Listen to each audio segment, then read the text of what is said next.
All right. Welcome to Dive into World Building. We're getting a little bit of a late start today, but that's because today is the first day of school in so many places. And yet, school is not in session as we would expect, and so it makes everybody's life 20 times more difficult. But anyway, we are very happy to welcome R.B. Lemberg. I'm so pleased to see you here. I'm very excited to learn about your book, which came out on today? September 1st. Yes. Oh, last Tuesday. Last Tuesday. Awesome.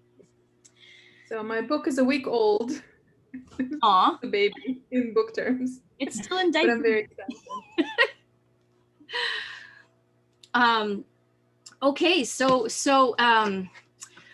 well, this is a fascinating book, and world building is very central to it. And I think I heard you say that world building was your favorite part. So, why don't you tell us about how you think about world building to start? So first of all, thank you for having me on Dive into World Building. I love it, and I love world building. I think everybody who's ever read anything I've written in Birdverse knows that I am a world building nerd in more ways than one. And every time I write something and I go and I talk to my friends and I talk to Bogi, my spouse, and I say, if only I could write literary, because a lot of times people say, oh, you're literary. I don't know what it means.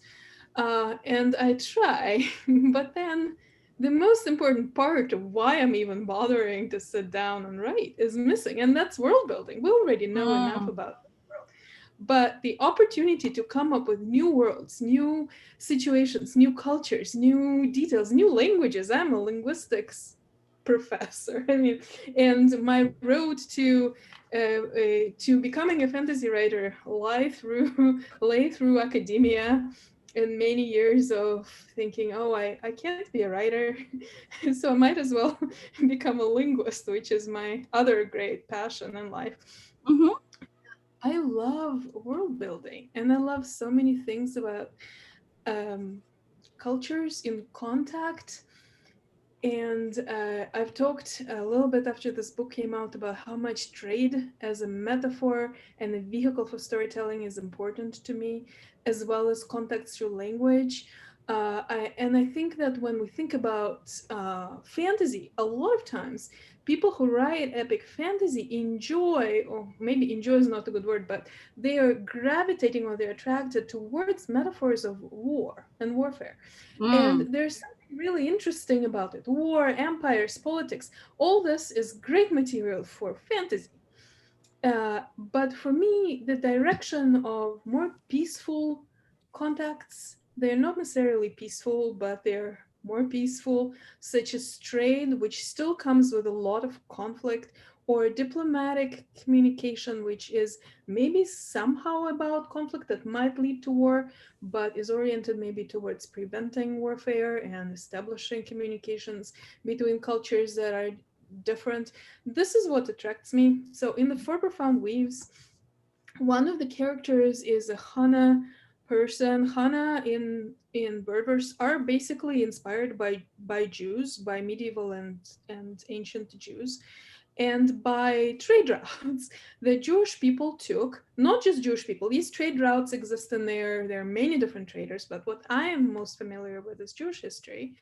And so I'm fascinated by this idea that Jewish people, as well as Arabic traders and other kind of traders that spoke trade languages along trade routes, they moved between different cultures and they used different languages, but there was some linguistic ability to communicate. So one of the characters used to be a trader, is not a trader anymore, but brings that sensibility to the narrative of I've always traveled for trade. This is what women do in my culture. I'm a trans man. What does it mean for me? Who am I now? And it's just really juicy for me. So I enjoy that. And I also enjoy art world building, which a lot of my fans ask me, and my readers who are wonderful ask me about the art. And I love the art world building. So that's also a big part. because this novel is about weaving and about weaving as art and craft.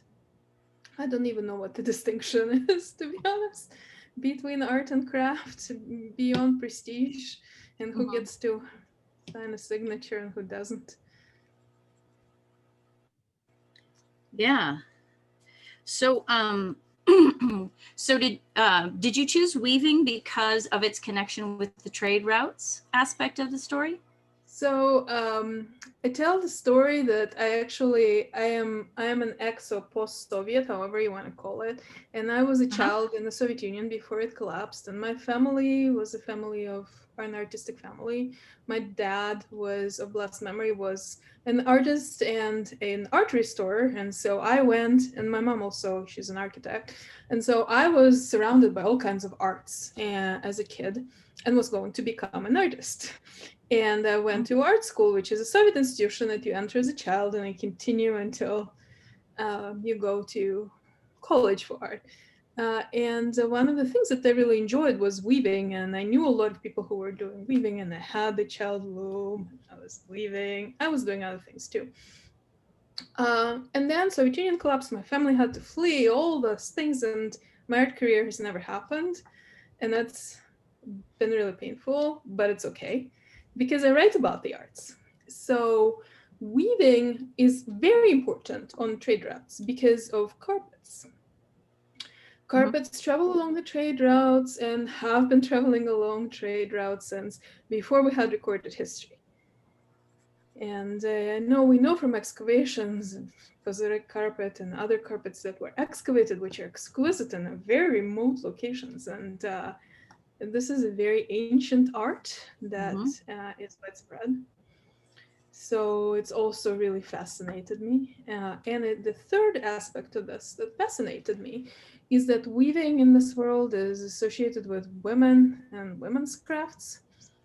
And as such, it's often less paid attention to than it deserves. Yeah. Any type of textile art that can sometimes just be lost from view, or from not focused on, just because it's women do this. And so in my world, not just women do this, but women do have a role in it. So I wanted to explore that as a part of what is hidden is going to be revealed. And a lot of this book is about being hidden and not being seen. And so a part of talking about crafts which are not considered like in our world maybe highest art or whatever, for all the wrong reasons, really. That would be cool. And of course, weaving in my world is connected to transition, because the cloth of air that was a topic of my Nebula finalist novelette from some years ago, the cloth of winds, which is made woven from air, is used in transition. Trans people can use the cloth of winds to transition. So that's another aspect to it.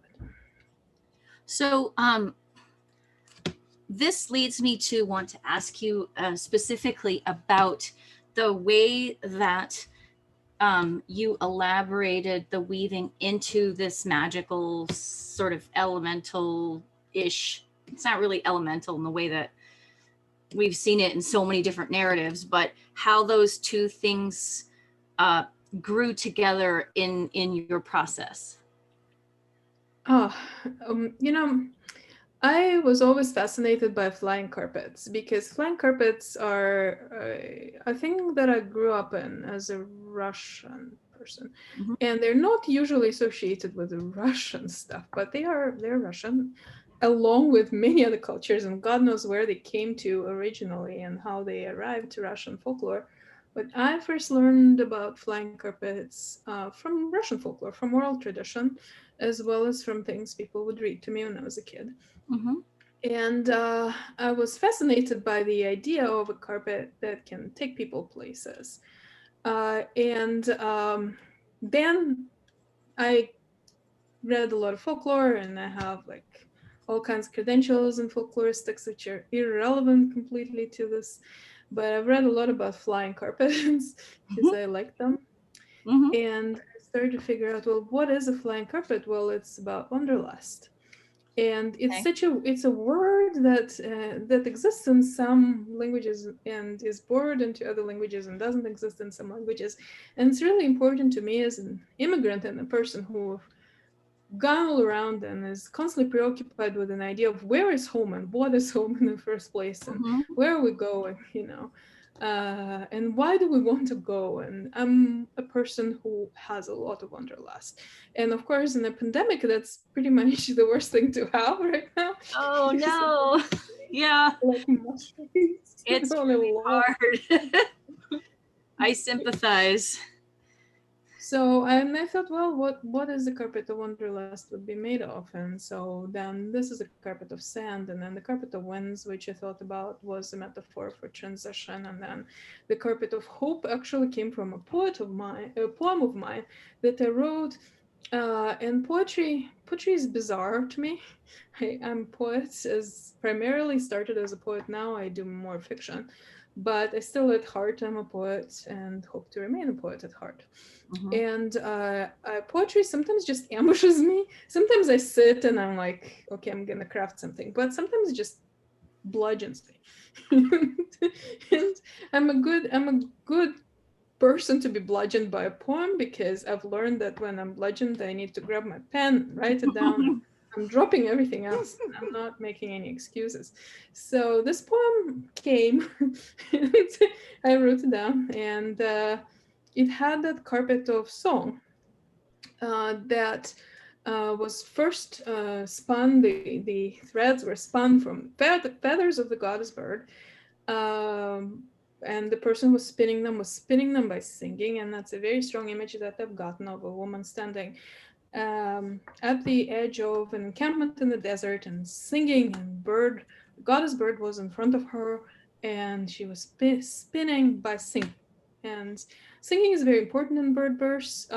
It's an art that's associated with the gods, with the twin gods. I love music. I have zero musical talent, so I get to write about it a lot. And the poem came from that image. So that these were the three carpets that I first thought of, and then the fourth one was the carpet of death, and that also comes from, and it's woven out of bone, and that came from this very ancient idea, ancient old idea that I had before I even started writing, of two birds. So this is kind of like proto birders. Two birds. One is a bird of hope and the other a bird of death, and they're together. And so I realized that the fourth weave is going to be the weave of death and the Mhm. carpet of death.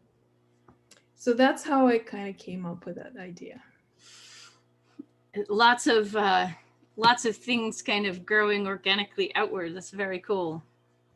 It usually is for me. I mean, I think about many strange things, and some of them start kind of combining.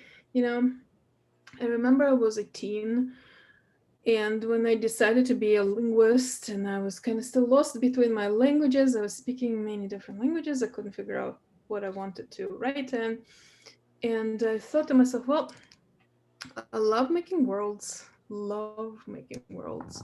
I make really cool worlds, and I realized that as a 16-year-old, and I made this really cool world, which still is pretty cool. I haven't written about it anything. And I don't know how to tell a story in this world. So if only I knew what stories went with this world building, I would be a fantasy writer, but I don't. So I became a linguist, and then I figured out the stories, and then became a fantasy writer. So. Yeah, that's really Excuse me, interesting. a couple of questions that have Uh-huh. Yeah. occurred based on what you've said so far.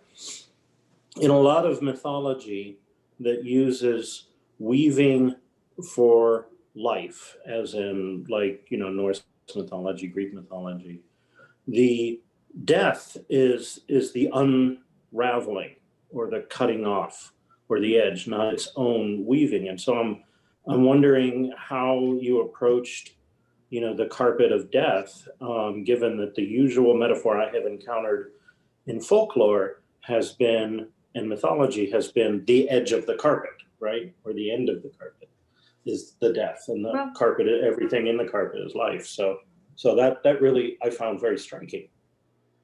So thank you for this question. I obviously know this mythology, and the beauty of fantasy writing and world building is that you don't have to take things from mythology.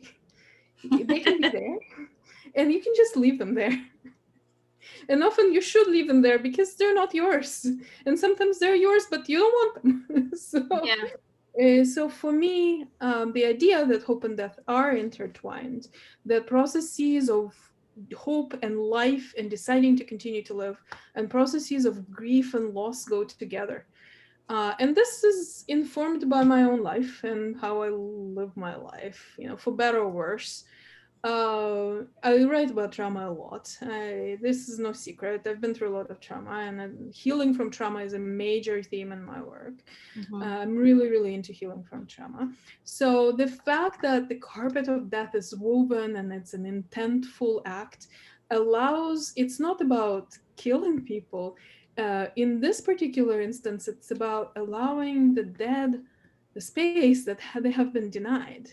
This is about silenced voices that become unsilenced through the process of one artist, really, or many artists, but one artist taking on a difficult task of creating a testimony, right? Creating an art piece that is going to be not about killing.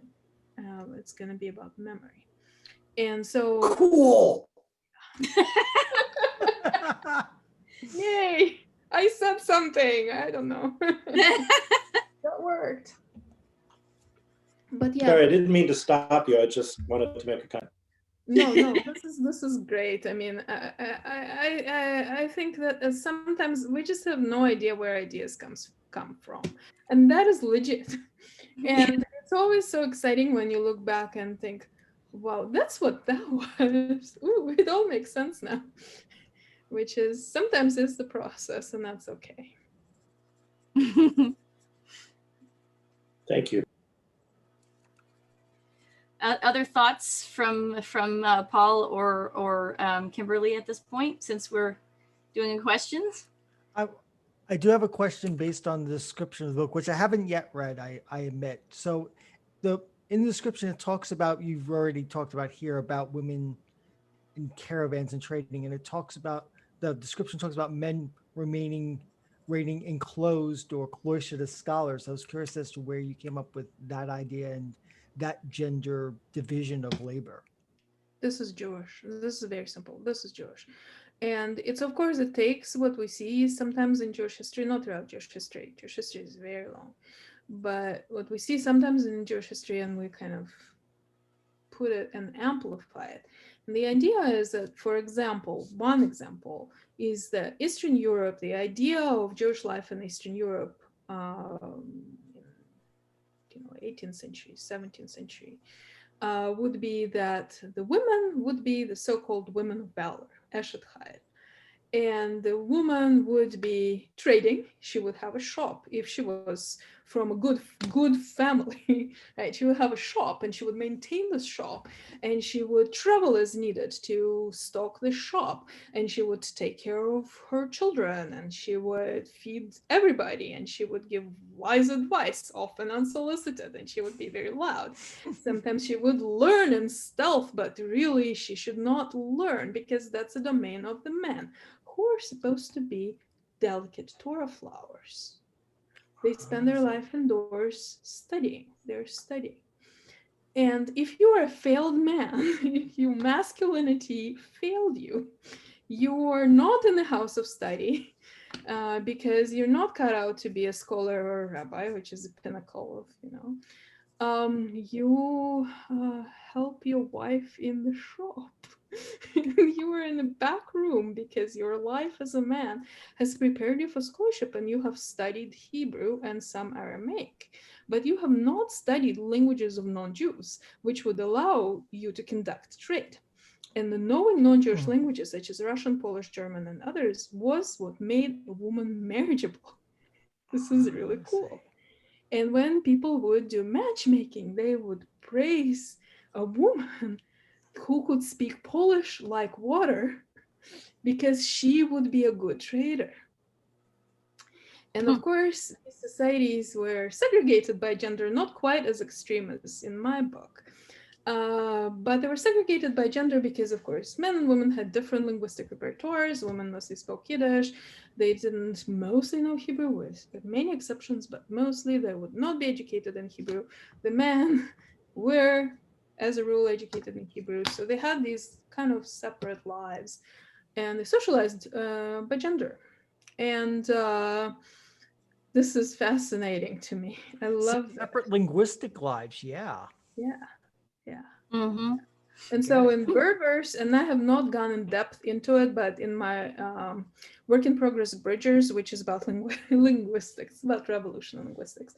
So this is a Berbers novel. So there I go in depth into the fact that women speak Hanishti and men speak kind of, they know Old Hana, which is your, like, here's your Yiddish and Hebrew, or Hebrew and Ladino dichotomy. So a Hebrew, a sacred older language, and a daily language, which they speak, which in the space of the novella, I didn't have time to talk more about it, but it's kind of there. I mentioned the languages. I don't explain what they do. But I hope in this big novel that I'm working on to do that. Yeah. That sounds like a wonderful thing to take on. So a follow-up question on that. Your novel is published by Tachyon, which is local to a lot of us in the Bay Area, and is run by a nice Jewish boy. And I was wondering how that, connection came to be, where Tachyon published you, and whether it was in part the Jewish connection that made Jacob interested. So I love Tachyon. I love them. I think they're an awesome press. I myself have ties to the Bay Area. I went to Berkeley for my PhD, so I spent 7 years in the Bay, very happy years. And so I felt very warm and fuzzy about Tachyon. But the connection kind of came by accident, almost, because this is a novella. This is not a novel. It's a longer novella. It's almost a novel, but it's not a novel, which is important, I think, for awards, but not important for other things. A lot of people say it's a novel. It's fine. I'm not even gonna argue, but it's technically a novella. So sure, if it's under 40K, then we can nominate it for the novella category. Well, if it's going to be nominated, it should be nominated under novella, because it's under 40K, and I think it's 37K. I mean, it's really close, but it's not crossing the magical boundary. It's like where works magically become novels. But no, not yet. And it came really interestingly, because I don't even remember which con it was. I don't go to cons that much, but I saw Tachyon table, and I saw Best of Kate Elliott on the Tachyon table. And Kate is wonderful, and she's not my friend, which I have no idea how it happened, because she's amazing and I love her. And so I stopped, and I also read her works when I was about this size. Well, I'm slightly exaggerating, but she was one of my early favorite people who wrote things.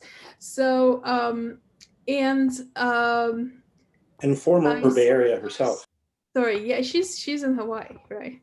So I talked to Jacob. I don't think he knew who I was, but I started investigating Tachyon and what else do they have. If they have the Best of Kate Elliott, what else do they have? And they had a lot of stuff that I loved. So they had stuff I liked less and liked more, but I am very much into Peter Beagle, so that whole thing is now with Tachyon, and other very Jewish things. So I was interested. So when my novella was about to go out, I told my then agent, "Hey, Tachyon's doing novellas, so please consider them." And it went in, and they wanted it. So it's not so much about, I don't know what was in Jacob's mind. I think Jacob thought that it might not be like explicitly Jewish enough, but I think it's super Jewish.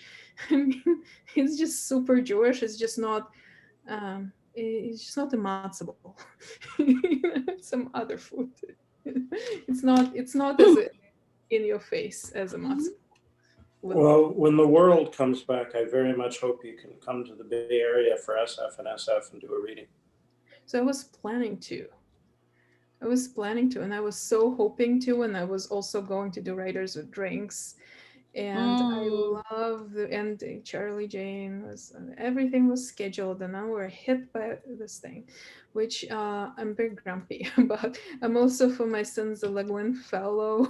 This year I was given a fellowship from the University of Oregon to come research Ursula K. Le Guin poetry. I'm writing about her poetry now. And I can't come to Oregon either. Yeah, what a shame. Yeah, they told me they're not opening the archives. They only admitting very few scholars who are already at University of Oregon, and yeah, we're not trusted not to bring germs, and for good reason. So I very much hope this is gonna be possible again. I hope so too. I wanted to take us back to the Birdverse a little bit, if that's okay with you. Of course. How long has this world been alive for you? Okay. So there are many answers. So one of the features of Birdverse and of my writing in general, but of Birdverse, it's very kind of like built in, is that there are many answers to every question and many possible narratives to explain everything. And then the reader is kind of like, okay, sink or swim, you figure it out yourself. What actually is the truth, if there is a truth? So there are many answers to this question. One of them is Birdverse began before I wrote anything. And at that time, I was maybe 18, and I thought, ooh, it would be cool to have a bird deity. And that idea probably came from Ursula Le Guin, actually, because I was reading something and I have no idea where it was. I can't cite it, and I might even be misremembering it. But what I remember is when I was 17 or something like this, ancient times, I read some interview with Ursula Le Guin. It was translated into Russian, or was it? I don't remember. And there she said, when we were little, we had this idea as kids that, oh, in the beginning there was bird. And I was like, oh, interesting. In the beginning there was bird. So over the years I kind of shelved it, and then I came back to it again before I was writing. I was thinking about bird, and bird has a hidden sibling. And this idea kind of fascinated me because I was really interested in stories about siblings, two siblings, which is very mythological. You see this in many mythic traditions, that there are two siblings. Sometimes they're twins and sometimes they're not twins. And I was super into that idea. So I kept thinking about it. And then I started to myself thinking about, what if there are two siblings? And I came up with two siblings who are not in any of my published work, but are proto-Birdverse. I mean, one of them is kind of, sort of, and the other is not. And that person is a linguist who is the main character in my work in progress. And she's the one who goes around doing field work. So, and I was going to do, okay, there's two siblings, Bird and Kimberly, and then there's these two siblings who are human, and what can I tell about them? And then kind of, I was a graduate student, and I went to Worldcon, and I attended a panel. I think it was titled "How to Kill and Maim Your Characters." I went to one called Maim 'em Right, same thing. Seems to be a trend. I don't know. And after that, I came back to Berkeley, and I told all my linguist friends, I think linguists are supposed to write linguistics papers because I don't want to maim or kill this character. So then I shelved it for a long time, and then I started writing, and I was writing completely different things. I started writing poetry and selling. I mean, I was always writing poetry, but I started writing in English seriously, and started with some bizarre reasons selling poetry. And then I wrote some Jewish stories that sold. And then I thought to myself, well, what about that bird?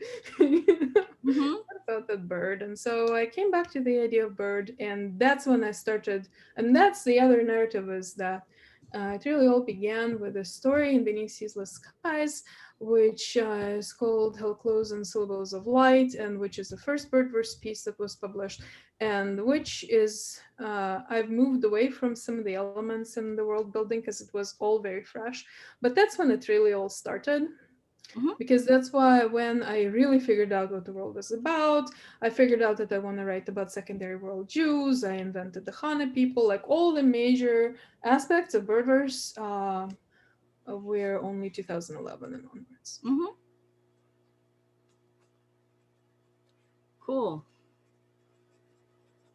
That's very cool, because I have seen a huge lack of secondary world Jew analogs, except for, you know, things like the Nibelungs and Wagner and stuff, which are, of course, the anti-Semitic stereotypes presented in fantasy, or in our world in the, you know, Gringotts goblins and things like that. They're always, you know, the outsider stereotype view. So that's it is really worth cool. mentioning Deborah Ross's The Seven Petaled Shield series. Oh yes, yes. There are works. Trilogy. So Trilogy from Dog. yeah. So back in the day, I think it was 2010, and that kind of what started it all, honestly. There was an article that people were discussing. I was very new to the field. People were discussing, let's see, why there's no Jewish epic fantasy. There was a mainstream journalist who wrote an article saying something ridiculous like, Jews can only do science fiction. There's Jewish science fiction because something ridiculous argument. And Jews cannot do fantasy because Judaism doesn't lend itself to it's just something hard. I don't even. He has since done it again. I think 2 years ago. What? Yeah, he's written again another piece that says there's no Jewish fantasy. And back in the day, a lot of people were arguing, I think some of Tor editors, I don't even remember which ones, were saying, this person just hasn't read anybody. And right. hasn't read women who were writing. I mean, Lisa Goldstein, Red Magician, is an immediately obvious example. It was a very good book, and not a peep. I mean, you have to read things actually and form an opinion. And if you don't read any Jewish fantasy, then maybe it doesn't exist for you, but it exists, it's there. So a lot Hello, of Smendrick the Magnificent, right? Exactly. Yes, here you go. I mean, what is more Jewish than Beagle? I mean, but again, it's not a gigantic, I don't know what, locks in your face. So it's like, it's maybe a bit more subtle, but it's very Jewish. It's Jewish in tone, it's Jewish in storytelling. I mean, the author is Jewish.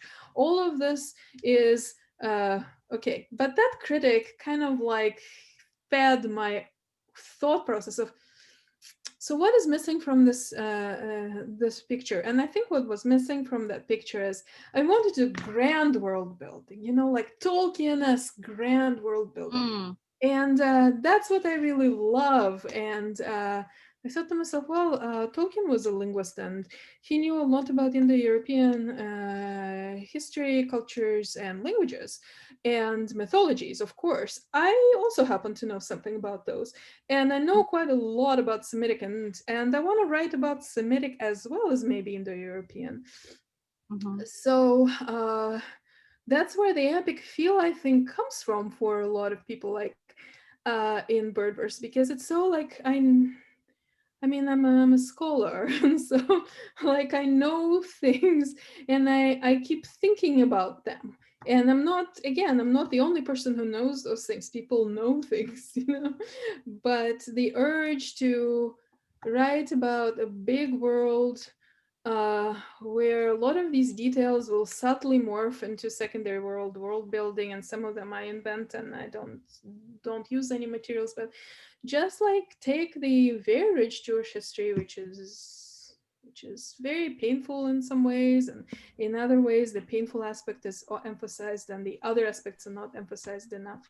So I wanted to kind of play with that, and so I hope so next time this person writes another of those articles, somebody's gonna point and say R.B. Lemberg. I sure hope so.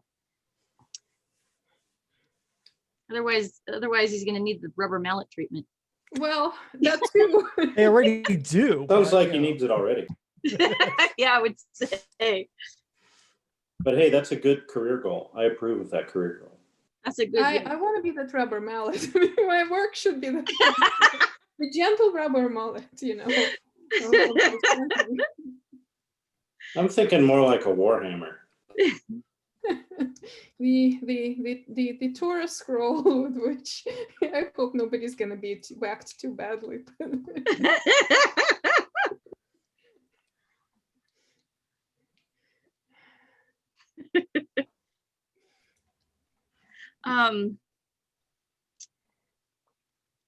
Putting Sorry, a I'm knock into Tanakh. I love this. I wanted to ask a little bit more about the main characters of the Four Profound Weaves. Mhm. So you mentioned one of them briefly, the one who has transitioned to become a man, and there's a lot going on there that I thought was super fascinating. But I wonder if you could talk a little bit more about him and the other characters and how they kind of interact or come together. So thank you. So Nansa Sayer, or the Nameless Man, is the trans man who transitioned in his 60s. And there are many reasons why he's had not transitioned earlier, mainly because his partner and his culture were all very transphobic.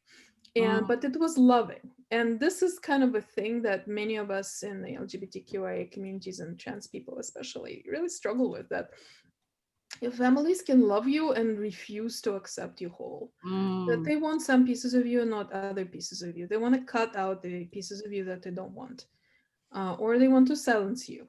And this is an experience that I discussed with other people who are trans and or non-binary, is that some families, I mean, some cultures are more accepting than others.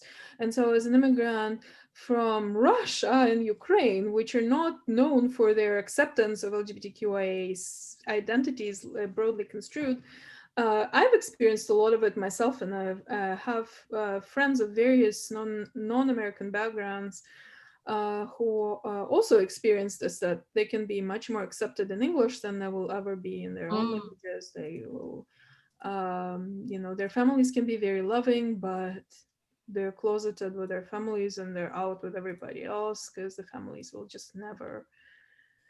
And you still want that love and you still want that belonging and you love them, and they're just not going to move from where they're at. And so this is kind of what inspired the story of the Nameless Man, that he has not been accepted, and his partner, who knew for 40 years that he was a trans man, hid the cloth of winds, hid the cloth of transformation.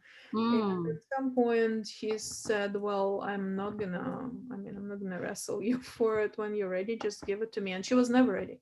She passed away. And once, and that's in the novel that was Nebula nominated, and once grandmother Nailele passes away, the Nameless Man transitions. And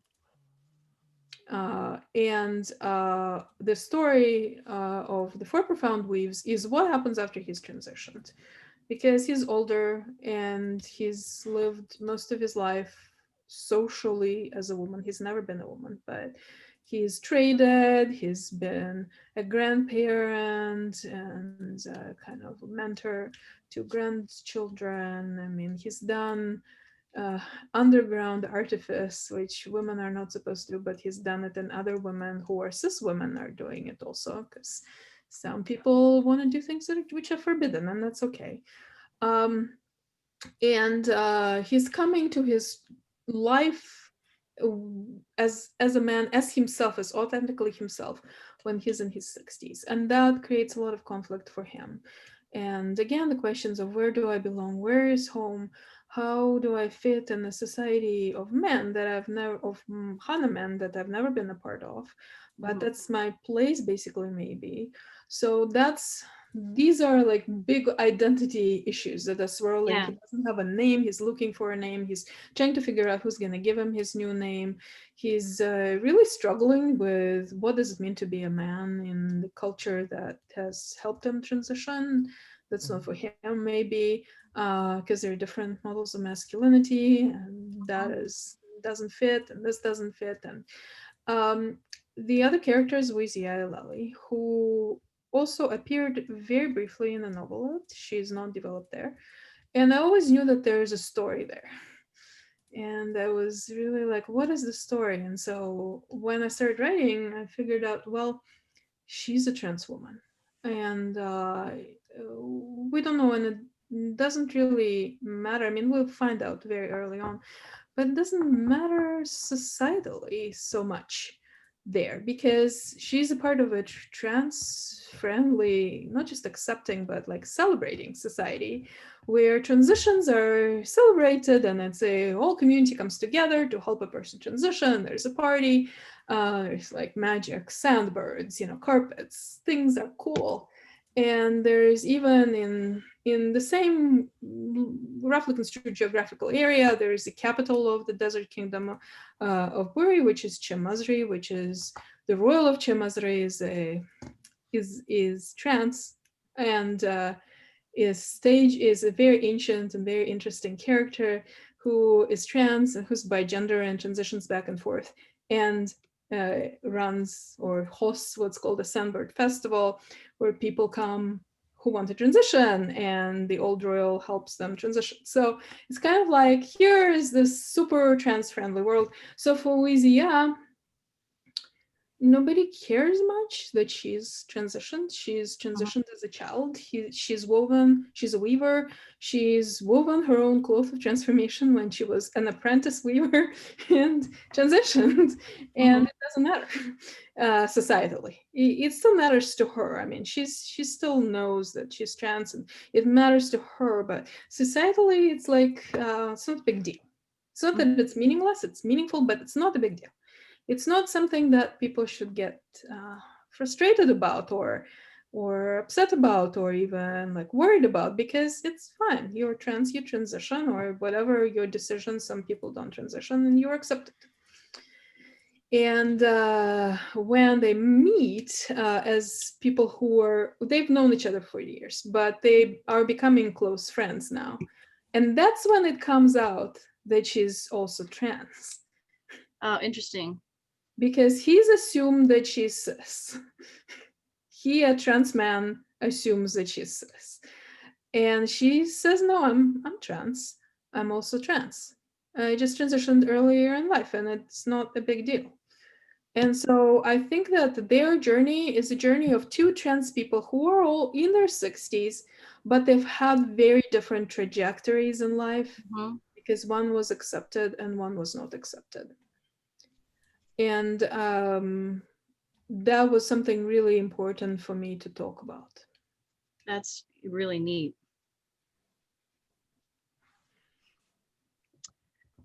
How much time do you have, and does anyone else need to leave? Because we're bumping up against 5 o'clock, but because we've got a later start, I don't want to cut us off. I'm fine to stay. Do we have more questions at this point? Yeah, I could go a few more minutes, and I have more questions. So I have time. I'm sorry. I'm sorry again. It's okay. It's fine. I'm just really glad you're here. So, Cliff, why don't you ask one of your questions then? okay, I have really like two more questions. One is, have you ever considered taking some of your worlds and making them role-playing game settings rather than stories? Because then you don't have to have plot and character development and all that. You just have the world and a place for players. Well, I love character development, though. I mean, I love world building, but characters is why I'm at it, Sure. Okay, I'm curious, because I fun. find world building easier than plot and character myself. And so there's always the temptation, oh, don't write a book, just, make a campaign setting. And but I so far have resisted. Well, my other question is a linguistics one, which is, what's it like writing in English? And can you talk about that decision, especially poetry? Thank you. I think both of those questions are important, but let me backtrack to the question about the campaign, because I think there's room to explore it. I am very character oriented, and some of the things that people love about my work is not just the world building, but the characters. And my characters are off the beaten track always. I mean, they're always marginalized in some way that is familiar to me. They're trans, they're and or queer, they're maybe immigrants, maybe a lot of neurotypical people. I'm neurodivergent myself, and so that's really important. And I write a lot about trauma and healing, and what does it mean to heal, and what does it mean, what consent means in relationships. I write about issues that if I do a campaign, I am not going to be writing about those issues. And then the world building is there to illuminate some of the dilemmas characters face when they are, when they are faced with how do I come out, or I've come out, or I've come out now what, or I've always been out, but now something else happens, or, I've prevented the war and now I'm a wreck. Whatever. Yeah. That somehow many stories just tell you about the triumph, and then the characters are like, you're walking wounded and you have so many scars, but you're out of the story because you won, and so bye. I'm interested in what happens after. We've actually talked multiple times on the show about how little attention is given to aftermath states in a lot of science fiction and fantasy. So that's something that I definitely care about, and I think that a lot of the folks who come on the show care about as well. So it's really neat to see that you're engaging with that. Oh, for sure. I have a story, Geometries of Belonging, which is in Beneath Ceaseless Skies. And that story has long legs. It was published in 2015 or 16, I no longer remember. And people still cite it and still talk about it. And I still get fan mail about it. And I get people. There was a Be the Serpent podcast about the story, comparing it to Standerson. And that was really interesting just last year. And I don't know why the story has such long legs, but that's wonderful for me as an author. And that is a story about a mind healer who heals, who uses magic to help veterans with PTSD. And he himself has PTSD as a result of this very war that happened long ago, that people still come see him because they're still traumatized. And now he's working to prevent another war because he doesn't want to do all this again. And he has seen firsthand the damage that war has. And I have written about veterans repeatedly, and it's an issue for me that I write about how veterans, after they return, they are no longer in the story, at least not in science fiction fantasy as much as I would like. The trauma aftermath is very important to me. So in a work in progress that I'm working on right now, which is another novella, it's all about what happens if they actually only don't succeed in saving the world, or only partially succeed in saving the world, or what if they make a terrible mistake, or we never know if it was a mistake. Actually, that's actually it's gonna turn out, because they're trying to prevent a disaster, and maybe they take a wrong turn, or maybe they just can't take a right turn because there's no right turn, and bad things will happen no matter what you do. And that is just something that I find very juicy and very chewy. I want to chew it and write about it. So would I like to do a campaign? Not a D&D campaign, but a tabletop RPG. Hey, if I become famous, somebody wants to, God knows, it's probably never gonna happen, but who knows?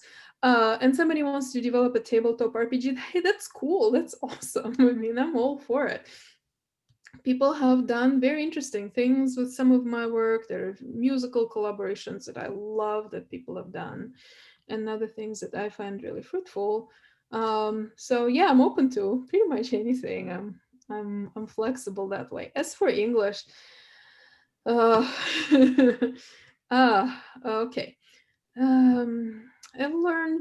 I've studied many languages because I'm a nerd of languages. And many of them I don't remember anymore, because I've studied them and my brain cannot hold more than 5 at a time, which is a problem of my brain. But I've studied many more. And one of my favorite ways to engage with the language still is to learn poetry in that language and learn just translate poetry and learn poetry by heart, which is a very Russian thing. If there's anybody Russian in the audience, you are nodding along, I know, because we're like forced to memorize things. For me, it was a happy thing, but many people complain. So I have this connection to poetry and languages. So every time I would do a new language, whatever it was, I would write poetry in it, often badly. And so I also faced a lot of like negativity earlier in life from my family. That's another story about my writing. And they perceived a gay subtext in my work. Surprise, it was there. So it wasn't like an empty thing, but it was a very bad thing for them. So they discouraged me from doing things. So one of the things that English gave me when I started writing in English is that, first of all, my family can't read it. So my parents couldn't read English. My dad is gone now, unfortunately. My mom doesn't read English good. I don't want her to read this stuff. She's now come around. I mean, people come around, more or less. But English also allowed me to say much more about LGBTQA stuff, especially about trans and non-binary stuff, than is possible easily. It's possible, but not as easily in languages that have grammatical gender, which is all of my languages except English. And English also has some, but it doesn't have as much as Hebrew, as Russian, as Ukrainian, as Yiddish, as other languages, Czech or Bulgarian or whatever it is. So that was very liberating for me. How about the languages in your bird verse in terms of gender and assigning that? Some have and some don't, just like languages here. So Old Hana has masculine, feminine, grammatical gender, just like Hebrew does, and has Semitic triradical roots. Don't get me started, because I will never stop. You're in Dive into World Building. You're supposed to. I know. No. Oh, I love it. Let me tell you all about the series of two biradical roots and Semitic. No. No. Tell me. Well, we'll have to have a different hour for that. Yeah, at least. But so yeah, Hana does, and that's one of the conflicts in the book, that Surun, which is the language of Louisiana and Louisiana's people, doesn't. They have pronouns. I mean, they have kind of like English, they have gendered pronouns, but they don't have grammatical gender beyond the pronouns.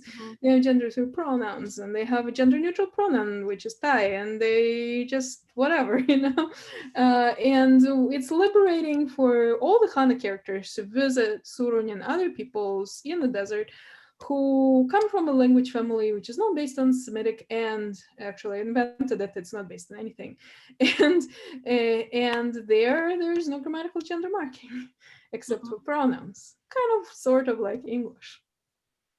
And so it's liberating if you want to express your identity to speak in a language that does not force you for every single adjective, noun, and verb to select a male or female or masculine or feminine, more precise grammatical gender. Yeah, that makes sense.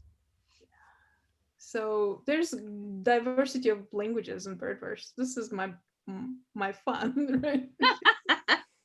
Yeah, that's dumb luck that English wound up that way, right? I mean, it's Germanic gender. So yeah, I mean, it's a fortunate random thing. Well, it's a historical development of English. I mean, it just sort of lost grammatical gender at a certain point. I mean, there were reasons for that. There's no point in going into them right here. You can go look it up. Google is a thing. There are world building reasons for that. Late and early Proto-Indo-European. Yeah, unless we have an hour. Yeah. Well, I Cool, think thank maybe you. this would be a good point to wrap up, unless we have more questions from Paul or Kimberly. I stand pat. Okay. Thank you for coming onto the show. RB, it's been such a pleasure. You and I are going to have to super geek out on linguistics. Yeah. We have to. Like, oh, I want to follow that. Oh, I want to follow that too.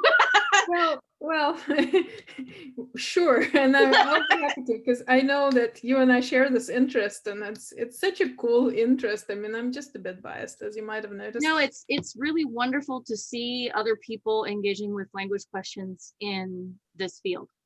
I think it's really important. I think Yeah, it's super absolutely. important. Yeah. Yeah. I think when people only imagine, I remember when I was when one of my first river stories came out. I'm sorry, Oh no, go ahead. people and I was trying to explain this, and people say, wait, they don't speak English. I'm like, of course they don't speak English. What? Why would they speak English? Yeah. This is secondary world. English has a history. I mean, it comes with a specific history. Yep. It's not just gonna pop up in a secondary world. You know. I mean, Yeah, unless you wanted to. Hey, I but might have to tell this story in English, right. but that doesn't mean these people are speaking it. Exactly. But I always assume that we are translating. We're engaging in the process of translation. If we're assuming a secondary world where languages are spoken, and translation can be as easy as it's the same as English. Everything is the same. Completely everything is the same, which is a choice many people make, and it's a legit choice. I mean, I know people who geek out about rivers and hills and geography and go into great detail about what can go where, and I don't do that because I don't know that much about geography. So I geek out about language. So I think more about it. But for many people, it's just everything is the same. But we are, I mean, we're not going to assume that they speak English. I mean, would be very strange, I think. Don't you think?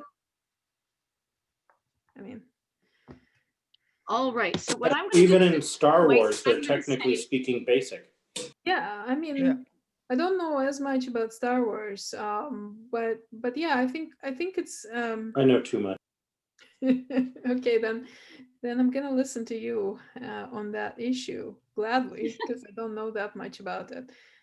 But I think we're not assuming that English is gonna be the same in far future, because that's not gonna happen. And also, we can't assume that on a completely different world with dragons and all that stuff, they're somehow gonna speak English. Yeah. There's a wonderful Ellsberg de Camp essay, and I know that Cliff knows it, called Language for Time Travelers.